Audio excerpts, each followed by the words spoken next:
Welcome back to the channel, guys. So it's been a while since I've done a review, but I'm glad to be back. So I'm doing a review today, but first I want to do a little word from our sponsor, which is me. I don't have a sponsor for this channel, so I do create zines when I have the time, and I have several zines that are out, that have been out for a while, and if you haven't purchased one, it's a good way to help support me and the channel. So I have my series that I have, Riding in Cars with Film, and I recently put out a new one, and I'm working on another one, but here's the first one that I put out, Riding in Cars with Film, and I believe this is the latest one, and it includes all the film that I shot in 2020 through 2023. They're pictures that I've taken from the car during fighting my illness, during the pandemic, during all kinds of things going on. So when I was unable to actually get out of the car and shoot. So if you would like to support the channel or even just own some of my photography, these are for sale, and the link is down in the description. So anyway, let's get to the review. But today I'm talking about the Voigtlander Bessa R2C. This one was lent to me from my good friend Mike Ekman from MikeEkman.com. You may have heard of him. And this camera is actually special because it comes from the collection of the late Kurt Ingham. He was a good friend of Mike's and passed down some cameras to him from his amazing collection of film cameras.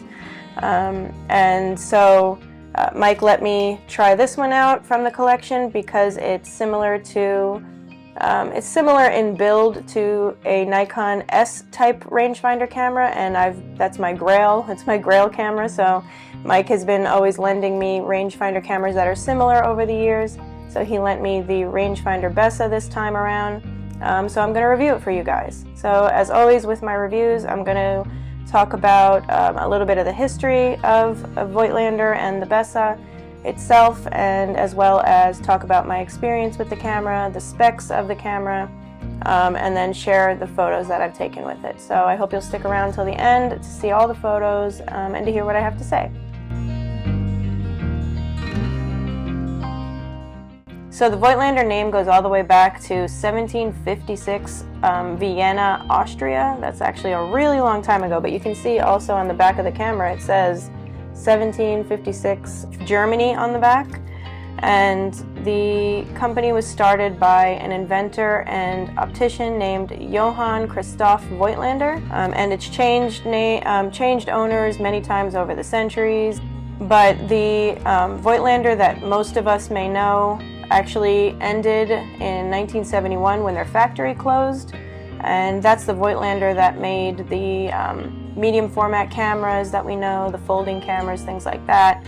And the Voigtlander that made the Bessa is actually a completely different company. But many decades later, in 1999, a Japanese company called Cosina, which you may have heard of, attempted to revive the Voigtlander name. They would take bodies from reputable companies like Sony, Nikon, or Voigtlander, and they would put really good glass on the bodies, really good lenses, and pair them together to make really good sellable cameras to kind of give a boost back to the company that was failing. And one of those cameras being the Bessa. There's many variants of the Bessa camera.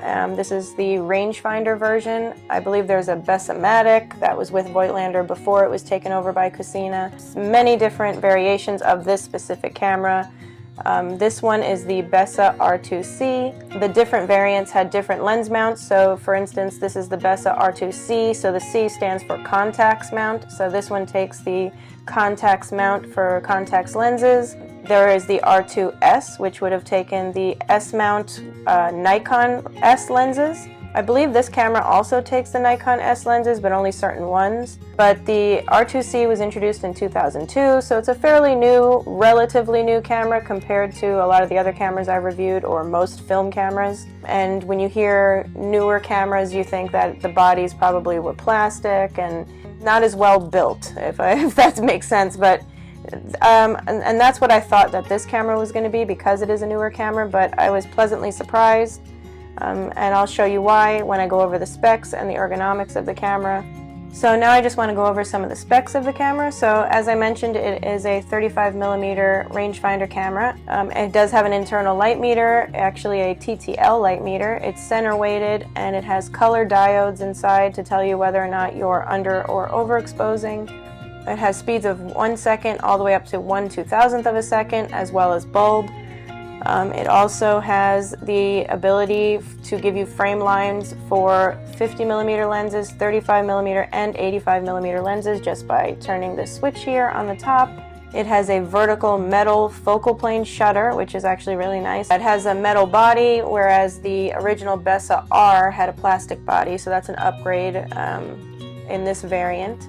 And as I mentioned, because of the C in the name, it mounts a wide variety of Zeiss Contax glass, which are really nice lenses. And I'll talk about the two that I used in a minute. And then on the front, just like a Nikon S rangefinder camera, you have this wheel here, which I don't really use. I tend to just turn the lens because it's kind of a habit, and I just feel more comfortable doing that. But you have the ability to just keep your hand right here. And that leads me to talking about the ergonomics. There's a grip here built in where your thumb can go, and your hand just kind of can stay right here doing everything. You have the shutter here, which sounds amazing, by the way. Let me put it near my microphone.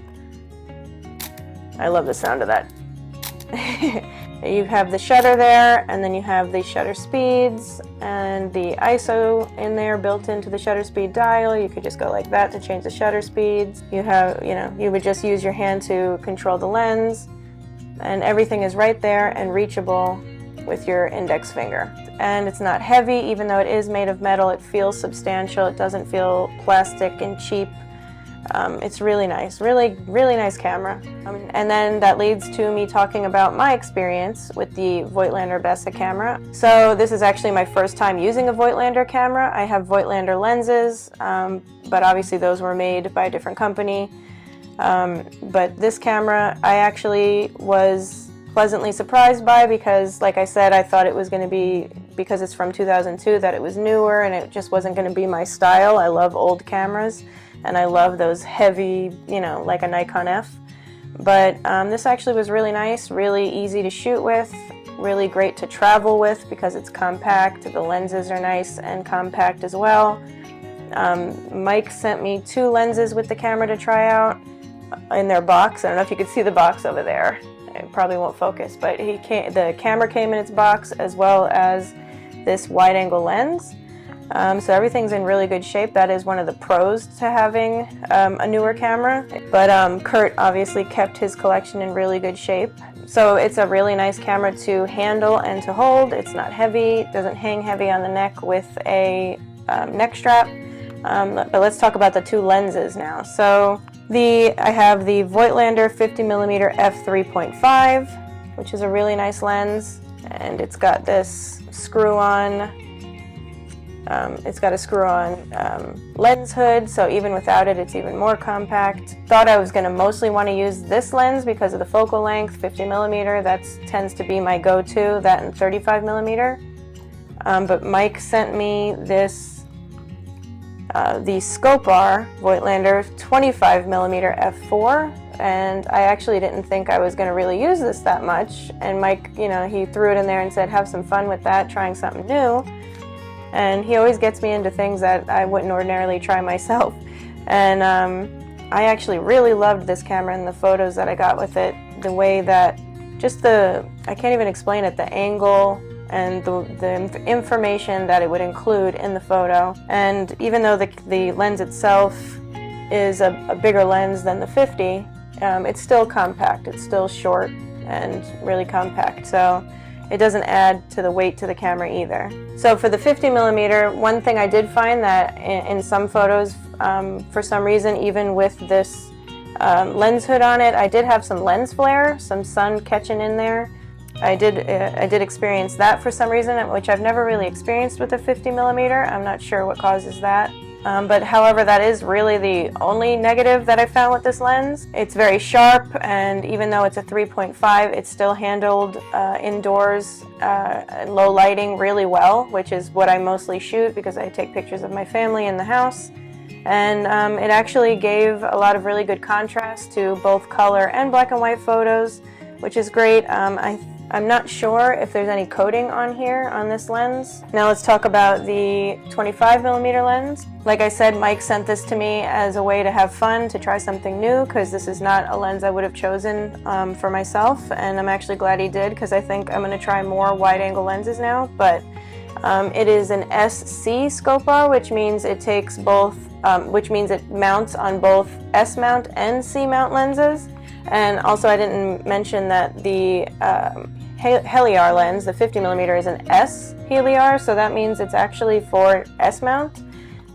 So like I said, this camera actually takes both, but only certain ones. I think Mike said that you have to be careful with other lenses. Yeah, Mike had mentioned that if it's any longer than a 50mm, you have to be really careful with mounting that. But it does show that you can actually mount an S lens on it, even though it's an R2C. But back to the 25s. So this lens was actually part of a group of wide-angle lenses that Cosina was introducing specifically for these bodies, for these rangefinder bodies, which was a first in about 30 years, and it was created in 2001. So it's actually created before the Bessa R2C. But it is a really, really nice lens. It's smooth. It has that click for every aperture. The focusing is smooth. My only gripe would be, probably the only negative that I would have with it, is that when you're shooting with it, when it's on the camera, obviously, to go to change the aperture is very close by to here's the aperture here, and then here's the focus. So I would go to focus and accidentally change the aperture, or vice versa. So that's the only thing I would say. There's no, thing on here to focus with like there are on some other lenses. I think it's called a focus throw, I'm not sure. But that would be my only negative I would give to this lens. Other than that, I really enjoyed that it was 25mm. It added a lot more to my photos than the 50 did, a lot more story, which I actually really enjoyed, and actually opened me up to another focal length that I want to try. So thanks, Mike, for that. And this lens actually has a double coating, so it does add some nice contrast to color film, and I think it handled color and black and white really nicely. I actually tried many different film stocks with this camera and these lenses, just to give it a fair shot and try. I've had this camera for I think a year now. Poor Mike. He lent it to me, and then I got really sick, and so I wasn't able to do the review or do much with it until now. But that meant I got to use it for a long time, so it kind of hung out with me all through my recovery, which has been really nice. So again, thank you, Mike. So yeah, that's the specs and the history and a little bit about this amazing camera. I think that I would really recommend this camera to anybody, really, honestly. Beginners, people like me who collect, people who have been shooting for a long time. It is a really good camera. I haven't had any issues with it. And like I said, I've had it for almost a year. So if you enjoyed this review and it helped you out at all and you'd like to contribute to the channel, I have a link down below where you can contribute or where you can buy some of my zines. I also have links to purchase the camera or these lenses using an affiliate link, which would help the channel if you want to help the channel in any way. The links are always in the description to do that.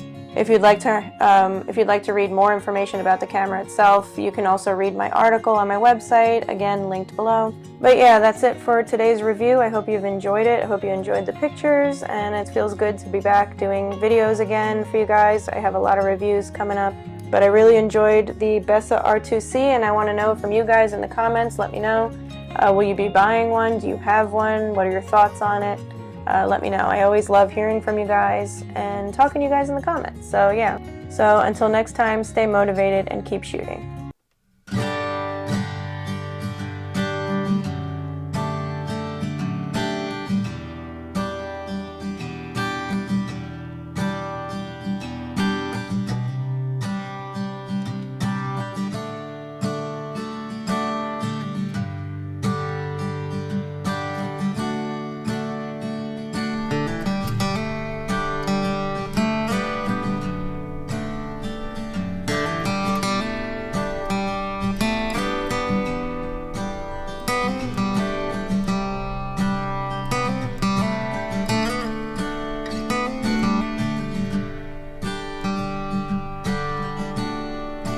Mm-hmm.